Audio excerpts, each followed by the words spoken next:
Graça e paz, vamos orar. Pai querido e amado, nós te agradecemos pela oportunidade, Senhor. E nesse momento queremos agora entregar as nossas vidas para que nelas seja feita a tua vontade. Nos ensina, Pai, a sermos melhores pais, sermos coerentes naquilo que estamos fazendo na educação dos nossos filhos. Que teu Espírito Santo nos ajude. Em nome de Jesus que oramos, Pai. Amém. Amém. Então vamos lá, só relembrando rapidinho até onde nós fomos, né? A gente está falando da questão da rebeldia, falamos que a rigidez e a superproteção, isso atrapalha, que a incoerência ou inconsistência dos pais também, que a dor da morte, né? O luto, o distanciamento também prejudicam as crianças. Tudo isso vai fazer com que eles se tornem rebeldes ou que exploda neles a rebeldia. O relacionamento precário com os pais, uma comunicação inadequada, falta de limites, né? Então, ou gerando expectativas falsas para os nossos filhos também. Então, é bom eu ter limites, eles saberem até onde eles podem ir, né? Ambiente sem controle. Então, a casa da mãe Joana pode fazer tudo o que quiser, não tem como. E a ausência de acessibilidade, pais distantes que acabam prejudicando o relacionamento com os filhos. Então, essas são as principais circunstâncias que vão fazer despertar nos nossos filhos, ou em filhos de uma forma geral, um quesito chamado rebeldia. E aí eles vão se rebelar contra tudo isso. As consequências dessa rebeldia, de que forma que ele pode se tornar rebelde? Bom, ele pode primeiro se alienar, ser um estranho, um calado na nossa casa. Não participa de nada, não fala nada, não quer nada, se alienando do nosso relacionamento. Ele pode trazer para consigo uma culpa intensa sobre todos os problemas do mundo. Então, tudo é culpa dele. A consequência natural dessa culpa é a depressão. Então ele vai entrar numa vertente que ele vai ficar cada vez mais deprimido e ele vai ter medo. Então o medo é algo inegável que ele vai trazer nessas consequências da rebeldia. Agora olha só, quero ler com vocês aqui Lucas 15, que fala da história do filho pródigo. Vamos ler rapidinho aqui para a gente falar algumas coisas sobre esse texto. Lucas 15, a partir do versículo 11. Ele diz assim, ó. Continuou. Então, Jesus, ele estava fazendo umas parábolas, né? Ele recebe pecadores, ele estava conversando com os pecadores, e aí ele começa a falar sobre parábolas. Ele acaba dizendo parábolas para mostrar para esses pecadores o significado de algumas coisas. Aqui, em especial, ele começa a parábola do filho pródigo. E aí ele fala assim: certo homem tinha 2 filhos. O mais moço deles disse ao pai: Pai, dá-me a parte dos bens que me cabe. E ele lhes repartiu os haveres. Passados não muitos dias, o filho mais moço, ajuntando tudo que era seu, partiu para uma terra distante e lá dissipou todos os seus bens, vivendo dissolutamente. Depois de ter consumido tudo, sobreveio àquele país uma grande fome e ele começou a passar necessidade. Então ele foi e se agregou a um dos cidadãos daquela terra, e este o mandou para os seus campos a guardar porcos. Ali desejava ele fartar-se das alfarrobas que os porcos comiam, mas ninguém lhe dava nada. Então, caindo em si, disse: Quantos trabalhadores de meu pai têm pão com fartura, e eu aqui morro de fome? Levantar-me-ei e irei ter com o meu pai, e lhe direi: Pai, pequei contra o céu e diante de ti. Já não sou digno de ser chamado teu filho. Trata-me como um dos teus trabalhadores. E levantando-se, foi para o seu pai. Vinha ele ainda longe, quando seu pai o avistou, e compadecido dele, correndo, o abraçou e o beijou. E o filho lhe disse: Pai, pequei contra o céu e diante de ti, já não sou digno de ser chamado teu filho. O pai, porém, disse aos seus servos: Trazei depressa a melhor roupa, vestiu, ponde-lhe um anel no dedo e sandálias nos pés. Trazei também e matai um novilho cevado. Comamos e regozijemo-nos, porque este meu filho estava morto e reviveu, estava perdido e foi achado. E começaram a regozijar-se. Vamos continuar só mais um pouquinho, tá? Ora, o filho mais velho estivera no campo, e quando voltava, ao aproximar-se da casa, ouviu a música e as danças. Chamou um dos criados e perguntou-lhe o que era aquilo. E ele informou: Veio teu irmão, e teu pai mandou matar o novilho cevado, porque o recuperou com saúde. Ele se indignou e não queria entrar. Saindo, porém, o pai procurava conciliá-lo, mas ele respondeu a seu pai: há tantos anos que te sirvo, sem jamais transgredir uma ordem tua, e nunca me deste um cabrito sequer para alegrar-me com os meus amigos. Vindo, porém, esse teu filho, que desperdiçou os teus bens com meretrizes, tu mandaste matar para ele um novilho cevado. Então lhe respondeu o pai: meu filho, tu sempre estás comigo. Tudo que é meu é teu. Entretanto, era preciso que nos regozijássemos e nos alegrássemos, porque esse teu irmão estava morto e reviveu. Estava perdido e foi achado. A primeira grande questão aqui do filho pródigo está relacionada ao arrependimento, né? Ao arrependimento tanto do filho como também desse outro irmão, aliás, os dois filhos, né? Do filho mais velho, do filho mais novo, também do pai. Porque olha só, quando aquele menino pediu para sair, inegavelmente que o pai ele ficou triste. Ninguém quer que um filho vá embora. Agora, quando aquele filho saiu levando ainda o patrimônio que ele tinha, ou pelo menos metade do patrimônio, ele deve ter ficado mais chateado ainda. Falou, puxa, além dele ir embora, ele está levando metade.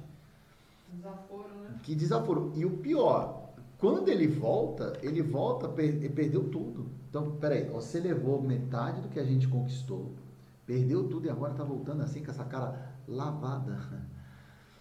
A grande ideia aqui é a seguinte: nós não podemos, gente, permitir que nenhum filho nosso destrua aquilo que nós construímos. Né? Então, eu vou dar um exemplo. Os pais que deixam os filhos, ou por conta dos filhos, acabam se divorciando, se separando ou brigando. Eu sei que às vezes a gente acaba tendo alguns conflitos de ideias com os nossos cônjuges, né? Com o nosso marido, com a nossa mulher, por conta da educação das nossas crianças. Mas no final das contas, oi, entra aí, Cintia. Mas o atraso é por um bom motivo. Amiga. Trouxe cafezinho.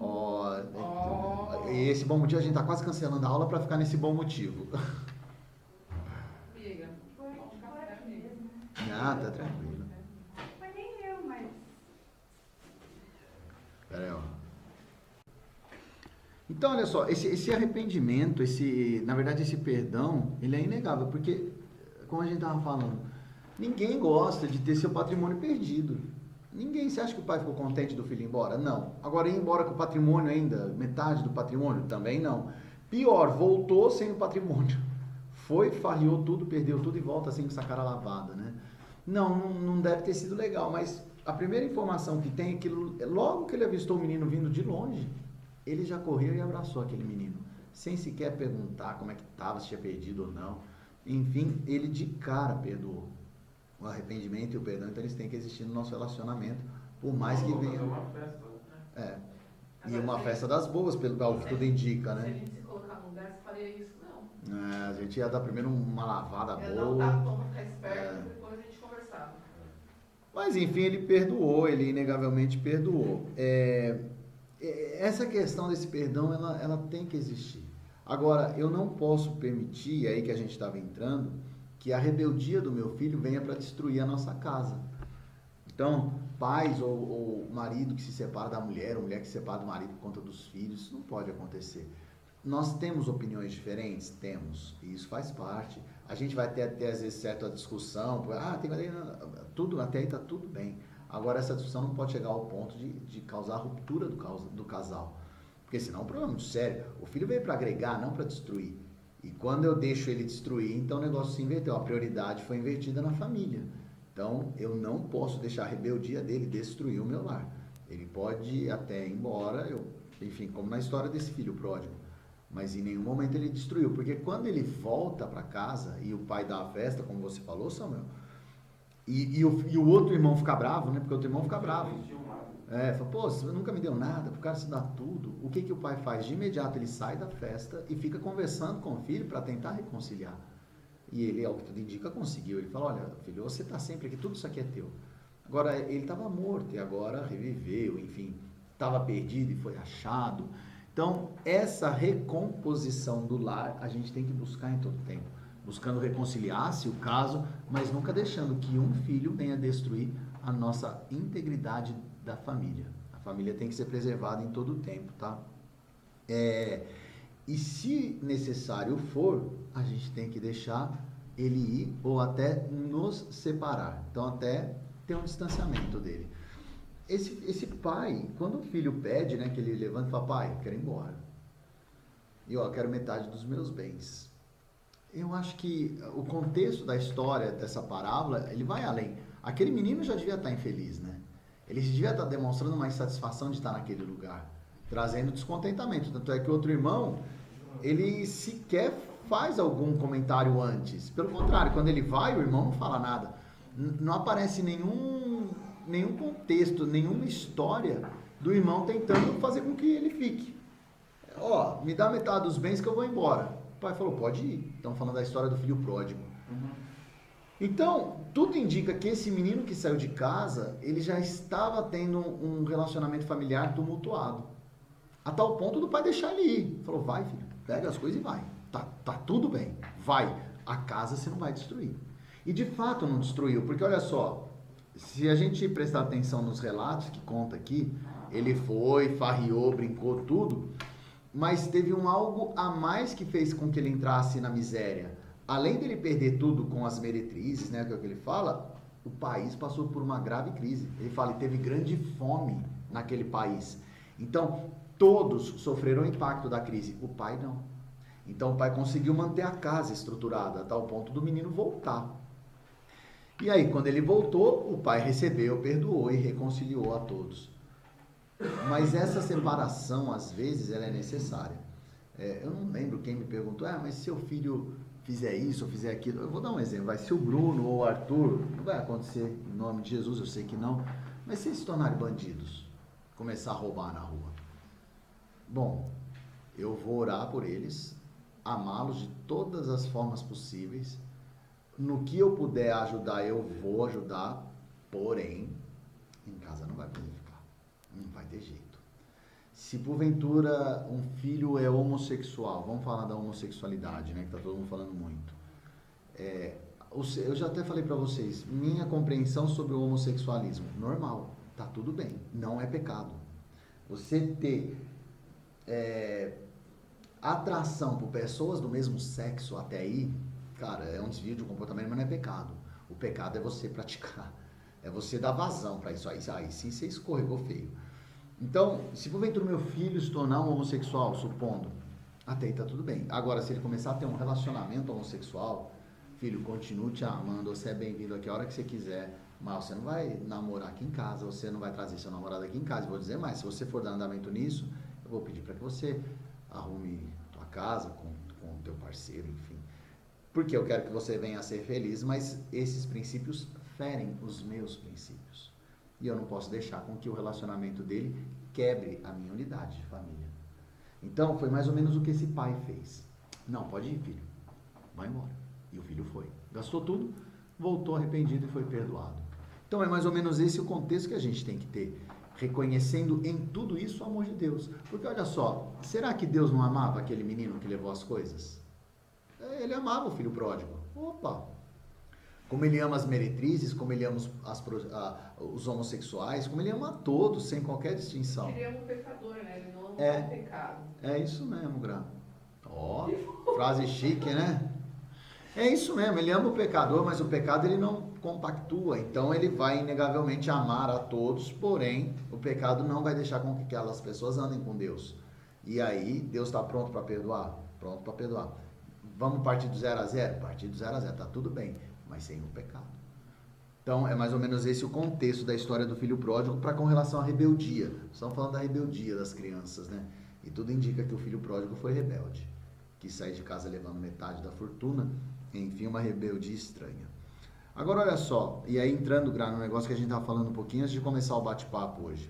A baixa autoestima. Então, é quando ele se acha o pior. Se acha feio, se acha burro, acha que ninguém gosta dele, ele não tem espaço em lugar nenhum. Então eu tenho um problema muito sério. A baixa autoestima pode ser com relação à aparência, né? Então, primeiro ele se achar feio, ou ele se achar... Olha que interessante. Ou ele se acha gordo demais, ou ele se acha magro demais. Então não tem jeito, ou se é um, ou se é outro. Né? Então, ele, estando cá ou estando lá, ele está sempre se achando feio, depreciando a própria imagem. E isso é ruim. É que eu estava contando com o Wagner e hoje veio o irmão do vizinho que tá vindo. Essa é a primeira vez. E ele se acha muito feio. E todo dia eu falo pra ele que ele não é feio. Ele fala, mas eu sou muito magro. E o irmão se acha, sabe? Top. Demais, que é um que vem direto comigo. E eu tava falando com o Wagner, como que é difícil. Porque todo dia ele fala e todo dia tem que conversar com ele sobre isso. E uma outra figuração também dessa depreciação que eles mesmos se impõem é com relação ao status. Então, ou eu não tenho tanto dinheiro quanto aqueles, não viajo tanto quanto os outros, ou vamos pegar aqui na igreja mesmo, vamos embora para a igreja. Poxa, está todo mundo tocando, por exemplo, tem um grupo dos jovens lá do louvor. Pô, estão tocando, eu não estou fazendo nada, ninguém me chama. O menino tem sonho de tocar alguma coisa, mas ninguém me dá uma abertura. Então isso pode acarretar uma depreciação dele, ele se achar o pior de todos, e aí ele começa a se afastar desses relacionamentos, e aí a situação vai piorando, entendeu? Eu estou com um projeto que eu já dei andamento. Eu estou perguntando para cada um desses meninos, em momentos específicos, né? Então, para cada um momento específico, qual é o sonho de vida que ele tem? O que ele quer fazer? Qual é o teu sonho de consumo? Primeira pergunta. E aí, refinando um pouquinho mais essa... Não pergunta isso não, ele vai falar que é carro, filho. Não, então, mas daí refinando um pouquinho mais a pergunta, dentro dos sonhos de consumo, dentro das coisas que vão trazer bem-estar para a vida dele, dentro da igreja, o que seria mais próximo? Então, é tocar um instrumento? É cantar? É sentar e dar aula para alguém? É mexer na internet? Enfim, o que te atrai? E aí, assim que eu tenho a resposta, eu vou tentar criar mecanismos para ele começar a fazer aquilo na igreja. Por quê? Porque ele tem que se sentir parte, ele tem que se sentir um todo. Eu vou dar um exemplo para vocês dos meninos de Suzano. 2 meninos. Poxa, acho que eles estão com 16, 17 anos. Já são 2 jovens, né? E eu perguntei, a pergunta foi tão fora da normalidade de um deles, que ele falou assim, não, mas como assim? Como assim o quê? Não, você está me perguntando o que eu gosto? Isso, o que você gosta. Tem alguma coisa aqui nessa esfera de igreja que te faz feliz? Não, mas... Ele me perguntou umas 3, parecia Pedro, né? Pedro dizia, tu me amas? Não, mas tu me amas. Até ele entender. E o outro, olha como é grave isso, hein?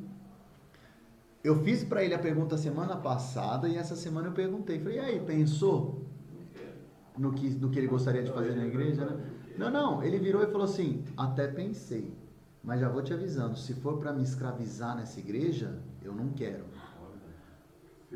Mas então, qual é o contexto dele? Eles não entenderam o significado do relacionamento com Cristo. Parece que eu estou te dando esse controle para você ser meu escravo, e nunca foi. Mas eu, Wagninho, ontem mesmo, a gente teve uma experiência dessa no carro. Quando eu saí daqui, eu estava com o Samuelzinho e 2 amigos dele. Ele trouxe 2 amigos ontem. Um dos amigos dele falou, eu não lembro o que ele falou do sonho. Eu tenho um sonho. Tenho um sonho de ter uma casa grande, fazer um estúdio. Aí os meninos, o outro deram risada. Aí eu falei assim, o que foi isso também? O sonho dele. Meu, ele tá certo. Se ele tem que ter sonho, tem que ter um objetivo. E o meu filho e o outro, parece que eles não têm esse sonho, esse objetivo. Estranho, então, né, cara? Pode ser que os jovens estejam sem saber. Estão perdidos, né? Vivendo agora. Quando ainda tem sonho e vem gente ainda pra matar o seu sonho. Pois Eu escutei essa semana. Isso é pior. Cara, Isso é o pior. Porque foi até o tio desses meninos. Ele trabalhou numa casa de recuperação. Ele era da Bleia, né? E ele falando que o menino, eles estavam limpando um salão grande da Assembleia e o menino pegou, subiu no púlpito e fez assim, nossa, quantas pessoas cabem aqui? Vamos colocar aqui, caberia 2.000. Aí o menino falou assim, 2.000, nossa, você já pensou eu um dia pregando aqui? E falou que tinha um senhor no fundo da igreja, todo arrumadinho, de breiano, bonitinho, falou, desce daí, porque isso aí não é pra você. Misericórdia. Aí ele falou assim pra mim, quer que eu falo pra você onde está esse menino hoje, falou que ele comanda uma das maiores Pois. bolas de neve De de Santa igreja. Catarina. Ai, olha que bênção. Porque foi pra bola, o pessoal começou a investir É. no moleque, foi com um moleque enorme lá. Ainda bem que ele não desanimou com o tiozinho, né? Então, foi isso que eu falei. Eu falei, chega um desse que quebra as pernas e acaba com o sonho. Olha, eu vejo, por exemplo, vou pegar aqui os exemplos, os 3 exemplos que estão aqui, tá? O JP, o Vinícius e o Samuelzinho. O JP eu já estou investindo. Eu já estou deixando ele livre, ele se sentindo à vontade em várias áreas, e ele é o próximo que eu vou perguntar. A mesma coisa o Vinícius. Por quê? Porque são idades onde eu tenho uma possibilidade maior de abertura. Agora, você quer ver onde eu já tenho um impacto ruim de abertura? No Samuelzinho. Por quê? Porque o tempo que era o tempo oportuno, eu não tinha a mínima noção, cara. Passou e eu... Olha que coisa. E ó, eu até peço perdão para vocês e para todos os demais pais. Mas eu tratava o Samuelzinho, como eu tratava os meus filhos, como se fossem um chaveiro. Não, tá tudo bem, o chaveiro vai acompanhar os pais e tá tudo certo. E não é isso. Eles são pessoas, eles têm sonhos e objetivos, eles têm que ter valor e eles têm que ter esse valor respeitado.